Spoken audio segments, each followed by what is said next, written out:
छत्तीसगढ़ की पहली ऐसी महिला बन गई हैं जो वर्ल्ड पुलिस फायर गेम्स में मुक्केबाजी में गोल्ड मेडल जीती हैं। मैं नेशनल्स जितने बार भी परफॉर्म किया हूँ 8 साल बाद मेरा मेडल आया था। अमेरिका से जो आपने अभी मेडल जीत के आए वो थोड़ा दर्शकों को दिखा दीजिए। हाँ, ये मेरे अमेरिका का मेडल है और अमेरिका से मुझे ये गोल्ड मेडल मिला।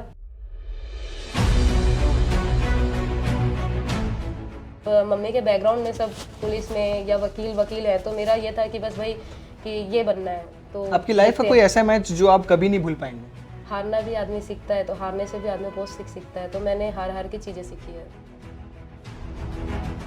लड़की है क्या है, इसको स्पोर्ट्स के शॉर्ट्स निकर ऐसे पहना के रनिंग करने निकल जाती है, यहाँ दौड़ती है वहाँ दौड़ती है, क्या खिला रहे हो, ऐसे ऐसे मतलब काफ़ी टोनबाजी तो चली। मैं थोड़ा मारपीट करने टाइप का ऐसे फितूर सा होता है ना कई लोगों में, उस तरीके का था, तो शुरू से ही इस तरीके से। तो कॉलेज में ऐसा कुछ था कि आपका कि मतलब डरते थे? हाँ कॉलेज में भी ऐसे ही थे हम। जैसे ही आप बॉक्सिंग शब्द सुनते हैं तो आपके मन में और दिमाग में किस तरह के ख्याल आते हैं? कुछ लड़के जो ग्लव्स पहन के फाइट कर रहे हो, ट्रेनिंग कर रहे हो, और लगभग आपके दिमाग में बॉक्सिंग को लेकर महिलाओं की तस्वीरें नहीं आती हो, क्योंकि उस खेल को माना ही वैसा गया है और समझा ही वैसा ही है। पर लगातार जो है महिलाएं बॉक्सिंग कर रही हैं और उस तरह के दिमाग की सोच को ख़त्म कर रही हैं लगातार, जो ये कहते हैं कि बॉक्सिंग जो खेल है उसमें चोट लगते हैं, उसमें ताकत और आत्मविश्वास की ज़रूरत होती है और वो महिलाओं में बहुत कम आंका जाता है। इस तरह के भ्रामक विचारों को लड़कियां जो हैं वो लगातार तोड़ रही हैं। भिलाई की भी एक ऐसी ही लड़की है जो इस तरह के भ्रामक चीज़ों को तोड़ रही है, इस तरह के विचारों को ख़त्म कर रही हैं और भारत, भिलाई छत्तीसगढ़ को इंटरनेशनल लेवल पर लेकर जा रही हैं बॉक्सिंग के थ्रू। हाल ही में इन्होंने अमेरिका से गोल्ड मेडल जीत कर आए हैं। आपको मुखातिब करवाते हैं आभा सिंह से, जो हमारे साथ अभी मौजूद हैं, और इनसे बातचीत करेंगे। और ये जो है अमेरिका में हो रहे वर्ल्ड पुलिस फायर गेम्स में इन्होंने एक महिला को हराकर, जो अमेरिका की महिला थी, उन्हें हराकर बॉक्सिंग में इन्होंने गोल्ड मेडल हासिल किया है। वो जर्नी कैसी थी, कितना हार्ड लगा उस महिला को हराने में, कितना पेशेंस लगा, कितना मुश्किल था वो खेल, वो सब सारी चीज़ों को जानेंगे और समझेंगे। तो बहुत बहुत स्वागत है, आपने समय दिया। Thank you sir. Abha ji, मैं आपसे ये जानना चाहता हूँ कि अभी हाल ही में आप अमेरिका गई हुई थी जी, और वहाँ पर आपने बॉक्सिंग में गोल्ड मेडल जीता है, वो उसके बारे में बताइए। वो किस तरह का गेम था, कितने लोग वहाँ पहुँचते हैं, किन लोगों के बीच वो मैच होता है, वो थोड़ा सा डिटेल बताइए। हमारा जो ऑल इंडिया पुलिस होता है, इसमें सारे इंडिया के ऑल पुलिस मेंबर्स जो होते हैं, चाहे और साथ में CAPF के सारे मेंबर्स को मिला के एक ऑल इंडिया बेस्ड गेम होता है। उसमें जो गोल्ड मेडलिस्ट होते हैं सिर्फ उनको ही world police and fire games में जाने का मौका मिलता है। तकरीबन जितने भी आप पुलिस कर्मी देख रहे हैं उनमें बहुत कम लोग होते हैं जो पुलिस डिपार्टमेंट में होते हुए स्पोर्ट्स में रहते हैं करते हैं। वैसे ही मैं अभी हाल ही में CISF में हूँ, कार्यरत हूँ और ASI पोस्ट पर हूँ। आभा जी का एक और परिचय है जो मैं आपको करवाना भूल गया, और ये परिचय उन्होंने अभी ही हासिल किया है। ये छत्तीसगढ़ की पहली ऐसी महिला बन गई हैं जो वर्ल्ड पुलिस फायर गेम्स में मुक्केबाजी में गोल्ड मेडल जीती हैं। तो अब आप बताइए उस गेम के बारे में। हाँ सर, तो वहाँ की जर्नी मतलब काफ़ी कठिन रहती है सर, क्योंकि बॉक्सिंग जैसे गेम में एक मैच को हारना मतलब साल भर की मेहनत ख़राब हो जाना। तो मुझे बहुत परिश्रम करना पड़ा है उसको खेलने के लिए, उसमें गोल्ड मेडल अचीव करना। मेरे सामने बहुत अच्छे बॉक्सर्स थे जो यहाँ पे इंडिया में हैं। काफ़ी अच्छे बॉक्सर्स थे, कुछ SSB में हैं, BSF के हैं, असम राइफल्स के हैं, स्टेट पुलिस के भी हैं। वो इंटरनेशनल लेवल पे भी परफॉर्म कर चुके हैं। उनके साथ में परफॉर्म करते हुए मैं उसमें गोल्ड मेडल लेके आई थी। उसके बेस पे मेरा world police and fire games के लिए सिलेक्शन हुआ था और वहाँ पर भी मैं जाके मतलब अपना काफ़ी कितना राउंड खेले आप मैच वहाँ पर? वहाँ पे दो मैचेस खेले हैं हमने, और उसमें लास्ट जो है हमारा अमेरिका के साथ में ही हुआ था और उसमें मैंने गोल्ड मेडल लिया। काफ़ी टफ है क्योंकि इंटरनेशनल बॉक्सर्स काफ़ी अच्छे होते हैं, उनके अंदर मज़ा आता है खेलने में। इंटरनेशनल लेवल पे परफॉर्म करना काफ़ी जब आप बाहर जाती हैं खेलने, आप तो इससे पहले भी कई दफ़ा गई हैं बाहर, वहाँ के जब प्लेयर्स को आप देखती हैं जी, तो मन में क्या आता है? ऐसा लगता है कि इंडिया में कुछ ऐसी कमी महसूस होती है कि यार वहाँ के प्लेयरों को ये चीज़ें मिल रही हैं, वो इस तरह के होते हैं, उनके कोचेज़ इस तरह के होते हैं, उनका माइंडसेट इस तरह का तैयार होता है, तो क्या हमारे यहाँ आपको कमी नज़र आती कुछ ऐसी चीज़ें? हाँ, जो पूरी की जानी चाहिए? बहुत चीज़ें हैं जो हमारे यहाँ कमी है, जिसको गवर्नमेंट धीरे धीरे कमी तो पूरी कर रही है, लेकिन हाँ उनका जो लेवल है वो हमसे काफ़ी ज़्यादा हाई है। उनकी सोचने की जो सबसे बड़ी तो उनकी जो मेंटलिटी है वो बहुत ही फ्री है। जी, हमारे इंडिया में बहुत चीज़ों को हमारे इंडिया में तो महिलाओं को गेम खेलने के लिए भी हाँ, थोड़ा लेकिन मेरे घर में मेरे को सपोर्ट मिला है। जी। ऐसा मैं नहीं बोलूँगी कि मेरे घर में सपोर्ट नहीं मिला। एक्चुअल में बचपन से ही स्पोर्ट्स करियर में रही, तो मेरे घर में मुझे सपोर्ट मिला है और काफ़ी अच्छी मेरी जर्नी रही है। लेकिन हाँ, स्ट्रगल काफ़ी किया मैंने पूरी लाइफ में। अभी तो फिलहाल आप सीआईएसएफ में हैं। इससे पहले जब आप अध्ययन कर रही थी, उस वक्त भी जब आप स्पोर्ट्स कर रही थी, तो कभी घर वालों ने ये नहीं बोला कि तुम लड़की हो, इतना स्पोर्ट्स पे ध्यान मत दो और कुछ काम करो, और कुछ अगर पढ़ाई में इंटरेस्ट है तो वो करो? नहीं नहीं, कभी ऐसा रोका नहीं है कि हाँ तुमको स्पोर्ट्स नहीं करना है, पढ़ाई करो या कुछ भी नहीं। अपनी मर्जी से मुझे करने दिया है जी। हाँ, कभी भी स्पोर्ट्स के लिए रोका टोका नहीं गया। हाँ, लेकिन है या खुद कभी ऐसे मन में नहीं है कि नहीं यार आप कुछ और ट्राई करना चाहिए, स्पोर्ट्स में ऐसा नहीं, कुछ हासिल एक्चुअल हो? में ना मैं थोड़ा मारपीट करने टाइप का ऐसे फितूर सा होता है ना कई लोगों में, उस तरीके का था। तो शुरू से ही इस तरीके से तो कॉलेज में ऐसा कुछ था कि आपका कि मतलब डरते थे? हाँ कॉलेज में भी ऐसे ही थे हम कि लड़ाई झगड़ा इस सब में रहते थे। पढ़ाई तो थी, ऐसा नहीं है कि मैं पढ़ाई में ठीक नहीं थी, पढ़ाई में भी मैं ठीक थी। तो फर्स्ट आपके डिवीजन कॉलेज से के क्रॉस समय किया मैंने। लड़के डरते होंगे आई थिंक मेरे ख्याल से। हाँ। लड़कियां लड़के डर दोस्त लड़के भी थे मेरे और लड़कियां भी थी मेरे। मतलब लड़कियां भी दोस्त बनी है मेरे लाइफ में और लड़के भी काफ़ी, क्योंकि मेरे सर्कल में स्पोर्ट्स करियर में हूँ और ये ऐसा फील्ड है कराटे, ये बॉक्सिंग के अंदर कि लड़के ज़्यादा है जी। करियर में, लड़के ज़्यादा हो जाते हैं क्योंकि बहुत कम लड़कियां हैं जो, और छत्तीसगढ़ में तो बहुत ही कम लड़कियां हैं जो बॉक्सिंग कर रही हैं, तो लड़कों के साथ में ज़्यादा हुआ है। तो कॉलेज के समय वैसा था कि अरे आभा नाम से डरते ही थे, ऐसा कुछ था? हाँ हाँ, मेरे से दोस्ती करने से भी डरते थे। मतलब ऐसे बोलते थे ये तो मार देगी। अच्छा। तो ये मार देगी ऐसे करके, लेकिन ऐसा कुछ भी नहीं है। मैं जल्दी किसी को कुछ भी नहीं करती हूँ। ऐसा कोई कॉलेज में कभी हुआ था क्या कुछ ऐसा? याद है? मेरा हुआ है। हुआ है? अच्छा। मारपीट सब हुआ है। अच्छा। हाँ, मजे तो हमने भी किया। कॉलेज लाइफ होती है सर। लेकिन ये है कि मैंने मतलब ये सब चीज़ों में ज़्यादा नहीं रही। मैं अपना स्पोर्ट्स में डिफेंस में जाने के लिए क्यों प्लान किया आपने कि डिफेंस? क्योंकि एक्चुअल में इसके लिए मैं जब नेशनल परफॉर्म कर रही थी 2018 में, वो हुई थी हरिद्वार में। उस समय जो हमारी इंडिया टीम की कैप्टन थी एल सरिता देवी, आप उनको जानते होंगे, उन्होंने वर्ल्ड चैंप 2012 में ओलंपिक्स में भी परफॉर्म किया था। उन्होंने मेरे को सजेस्ट किया कि आप सीआईएसएफ की उस समय वैकेंसी आ रखी थी, उन्होंने सजेस्ट किया कि आप एक बार सीआईएसएफ का फॉर्म भरो, जिसमें मैंने भरा फॉर्म, ट्रायल वायल हुई, उसमें सेलेक्ट हुई मैं। और जस्ट ऐसा कुछ इंटेंशनली ये नहीं था कि हाँ मुझे सीएपीएफ में जाके काम करना है, ये था कि हाँ एक वर्दी लेनी है।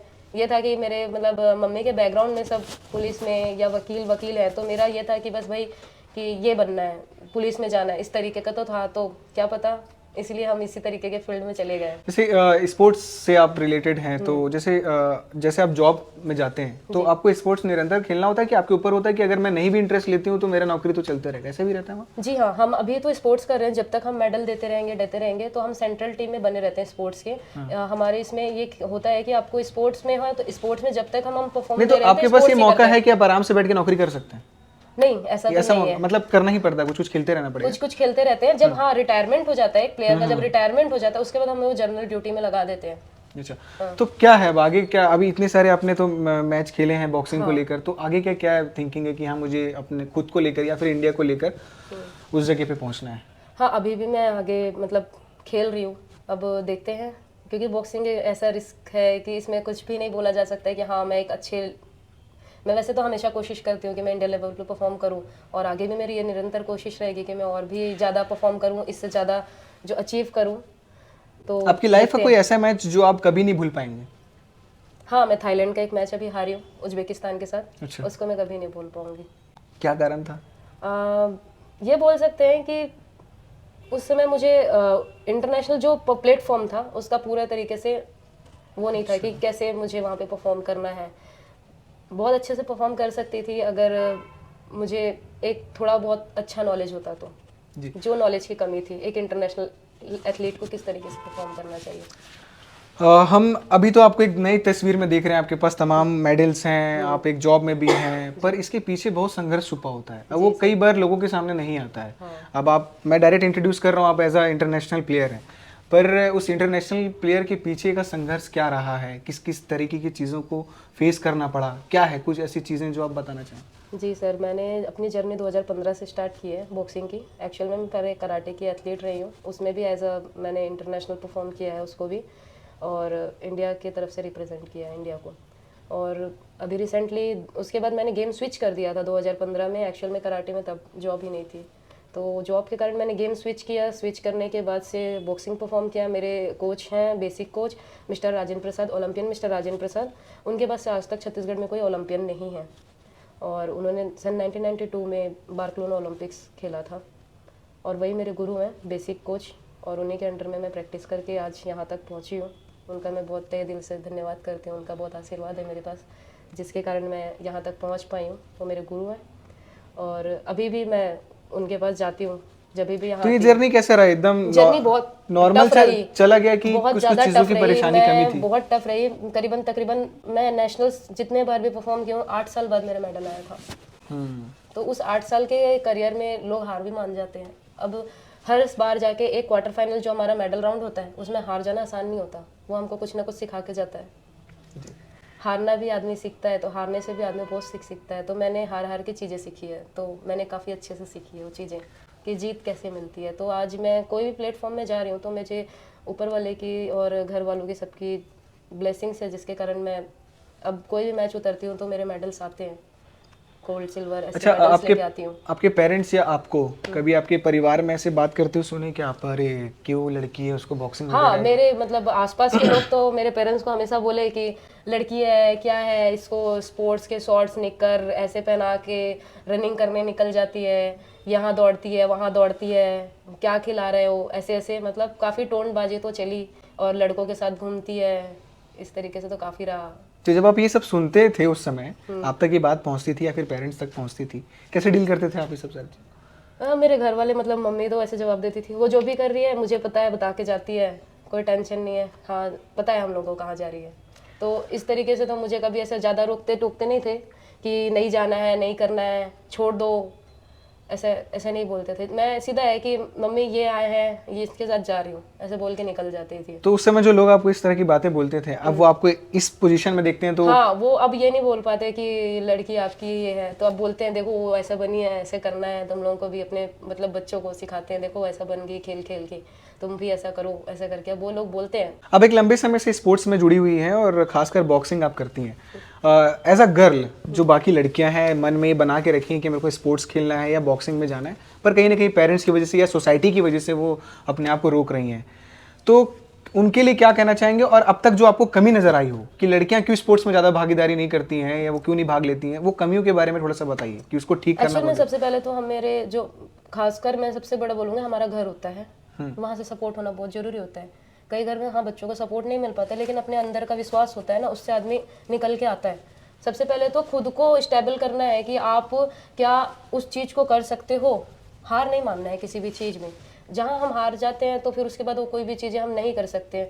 जैसे कि अगर मैं एक एग्जांपल दूंगी, बारिश हो रहा है और हम बोलेंगे कि हमारे सामने 1 महीने में नेशनल पड़ा है, बारिश हो रहा है, हम निकल के ही ना जाएं, तो हम नेशनल का फाइट करना है, आसान तो है नहीं। 5 राउंड खेलने के बाद हम फाइनल राउंड तक पहुंचते हैं, उस 5 राउंड के लिए हम एक टाइम की प्रैक्टिस मिस कर दिए, मतलब खत्म है कहानी। तो वो चीज़ों को पहले खुद के अंदर लेके आना है कि नहीं हमें वो चीज़ करनी है, उसके बाद दूसरे लोग साथ देंगे। उसमें आपके माँ बाप भी आएंगे, आपके पेरेंट्स मतलब कोच आएंगे, साथ वाले आएंगे, वो उसके बाद आएंगे। खुद के अंदर से स्टार्ट होता है। और मैं लड़कियों को तो बोलना चाहूँगी, ये फुल कॉन्टैक्ट गेम जरूर है, लेकिन हाँ अगर आप सोचोगे कि हाँ मुझे बॉक्सिंग करना है, लेकिन अच्छे से अगर करना है तो आपको खुद के अंदर से उसको उठ के जाना पड़ेगा। मैं इतने छोटे जगह से निकल के आज इंटरनेशनल तक परफॉर्म कर रही हूँ, तो मैंने अपने अंदर कितना वो किया है, क्योंकि मैं खुद बता रही हूँ आपको कि मैं इतने बार 8 साल तक मेरे मेडल्स नहीं आए, लेकिन मैं लगी रही। आज मेरे मेडल्स आ रहे हैं क्योंकि मुझे उस प्लेटफॉर्म का नॉलेज हुआ, प्लेटफॉर्म के बारे में पता चला। तो किसी भी काम को अब हम कंटिन्यू करते हैं तभी हम चीज़ को पता कर पाते हैं। तो मैं तो ये भी बोलूँगी कि पेरेंट्स को अपने बच्चों का थोड़ा भरोसा करके उनका साथ देना चाहिए, खासकर लड़कियों को। हाँ, ये नहीं समझना चाहिए कि लड़की है वो नहीं कर सकती। क्यों नहीं कर सकती है, ये सोचना चाहिए। उल्टा क्यों नहीं कर सकती है, करेगी तभी तो आगे बढ़ेगी, है ना। तो उनको वो चीज़ पेरेंट्स को भी सोचना पड़ेगा। अमेरिका से जो आपने अभी मेडल जीत के आए वो थोड़ा दर्शकों को दिखा दीजिए। हाँ, ये मेरे अमेरिका का मेडल है, और अमेरिका से मुझे ये गोल्ड मेडल मिला। जब आपको मेडल पहनाया जाता है और जब आप देखते होंगे कि आपके देश का जो झंडा है वो आपके सामने ऊंचा हो रहा है जी, तो उस समय आपके मन में क्या चल रहा होता है? उस समय बहुत गर्व फील होता है कि मैंने मतलब छत्तीसगढ़ हो गया, और साथ में छत्तीसगढ़ सब ये पूछते हैं उस समय आप कहाँ से हो, इंडिया में कहाँ से हो, तो हम एकदम गर्व से बोलते हैं छत्तीसगढ़ से हैं। और जो लोग ये जानते हैं छत्तीसगढ़ का है, वहाँ डायरेक्टली पूछते हैं आप कहाँ पे हो, छत्तीसगढ़ में कहाँ से, तो हम ऐसे बोलते हैं भिलाई। काफ़ी अच्छा लगता है उस समय। वो लोग को ये भी नहीं पता होता है कई लोगों को कि छत्तीसगढ़ से भी कोई बच्चा है जो मतलब इतना दूर तक परफॉर्म कर रहे हैं, क्योंकि अक्सर लोग ये सोचते हैं कि हरियाणा का होगा, पंजाब का होगा, यूपी का होगा, कोई ये नहीं जानता कि छत्तीसगढ़ में भी इतने अच्छे अच्छे प्लेयर्स हैं। तो यहाँ से निकल के वहाँ तक की जर्नी काफ़ी टफ रहती है, क्योंकि कई लोग तो पता ही नहीं रहता है कि छत्तीसगढ़ से भी कोई है। जी। तो अब ये मैच खेलना, इंटरनेशनल जाना और देश जी। को बार बार रिप्रेजेंट करना, ये तो निरंतर आपके लिए जारी रहेगा। जी जी जी, अभी मैं और अभी लगी हुई हूँ। अभी तो मैंने रिटायरमेंट का भी ज़्यादा नहीं सोचा है। अच्छा। अभी मैं कर रही हूँ फिलहाल, एक दो साल तक और मैं करने के लिए ट्राई कर रही हूँ। फिलहाल मैं इंडिया कैंप में भी थी, और मैं शायद पहली हूँ जब से 2000 से छत्तीसगढ़ अलग हुआ है सीनियर नेशनल की सिल्वर मेडलिस्ट। और ये मेरा सिल्वर नेशनल का सिल्वर मेडल है जी। और मैं शायद पहली महिला बॉक्सर हूँ सीनियर में जिनका सिल्वर मेडल है। सिल्वर मेडल लगा नहीं, यहाँ छत्तीसगढ़ जब बना हाँ, था। छत्तीसगढ़ से जब से बना है उसके बाद से। जी। तो अभी की इस बधाई के लिए और पहले की बधाई के लिए और आगे आने वाले बधाई के लिए आपको ढेर सारी शुभकामनाएं और बधाई। एक आखिरी प्रश्न जो मैं एक स्पोर्ट्स प्लेयर से पूछना चाहता था पर नहीं पूछ पाया हूँ। कई बार आप न्यूज़ और अखबारों में देखे होंगे, बीच में बहुत सारे ओलंपिक जो प्लेयर हैं वो रोड पे थे कुछ मांगों को लेकर। जब आप देखते हैं कि जो प्लेयर्स अपने देश के लिए जी जान मेहनत करके इतने चोट खाकर जब वो देश के लिए मेडल लाते हैं, उन्हें सड़कों पर आना पड़ता है अपनी हक की लड़ाई के लिए, अपनी मांग पूरी करवाने के लिए, तब एक स्पोर्ट्स प्लेयर के अंदर क्या चल रहा होता है? सर उस समय हमें बहुत दुख होता है कि प्लेयर को रोड में उतर के ये अपने हक के लिए लड़ना पड़ रहा है, क्योंकि मैंने बोला ना बाहर के देश में बहुत सपोर्ट होता है और ये बात गलत नहीं है। वहाँ पे प्लेयर्स की बहुत इज्जत है, उनके लिए एक अलग से सब कुछ है। लेकिन हमारे देश में अगर उस प्लेयर की इज्जत नहीं की जा रही है, जो इतने करोड़ जनता में बहुत कम प्लेयर हैं जो ओलंपिक रिप्रेजेंट कर रहे हैं, इंडिया लेवल पे रिप्रेजेंट कर रहे हैं। आप हर दूसरे गली में जाके देखो तो कोई नहीं होगा कि हाँ कोई वो ओलंपिक रिप्रेजेंट कर रहा है या वर्ल्ड लेवल पे अपने आप को रिप्रेजेंट कर रहा है। चुनिंदा लोग हैं इतने करोड़ों लोगों में। तो मैं तो ये बोलूँगी कि सरकार को इस चीज़ का बहुत ध्यान देना चाहिए कि भाई हमारे जो इतने भी ओलंपिक्स इंटरनेशनल एथलीट्स हैं, एटलीस्ट उन्हें तो रोजगार मिले, जो बहुत कमी है हमारे देश में, ताकि वो अगर रोजगार में होंगे उन्हें काम मिलेगा अच्छे से और उनको ज़्यादा सपोर्ट मिलेगा गवर्नमेंट की तरफ से, तभी तो वो लंबे टाइम तक थोड़ा खेल सकते हैं। क्योंकि बिना प्लेटफॉर्म के, बिना सपोर्ट के प्लेयर को खेलते रहना नामुमकिन है, क्योंकि एक प्लेयर की डाइट और हर चीज़ों को मेंटेन करना बहुत कठिन हो जाता है एक बड़े लेवल तक। जी, बहुत बहुत शुक्रिया, आपने समय दिया और बहुत सारी ढेर सारी बधाई आपको आगे के लिए। आप ऐसे ही निरंतर भिलाई और छत्तीसगढ़ का नाम रोशन करते रहिए और देश का नाम जो है विदेशों में ले जाते रहिए और परचम लहराते रहिए। तो ये थी छत्तीसगढ़ भिलाई की बेटी आभा सिंह, जो मेहनत कर रही हैं। और ऐसे कई बेटियां हैं छत्तीसगढ़ भिलाई में और ऐसे कई बेटे भी हैं जो छत्तीसगढ़ का नाम राजस्थान के बाद लाना चाहते हैं कि सिर्फ राजस्थान में प्लेयर्स नहीं है, छत्तीसगढ़ में भी प्लेयर्स हैं और इनकी मेहनत जो है वो रंग भी ला रही है और दूर दूर तक जो है छत्तीसगढ़ और भिलाई का नाम जा रहा है।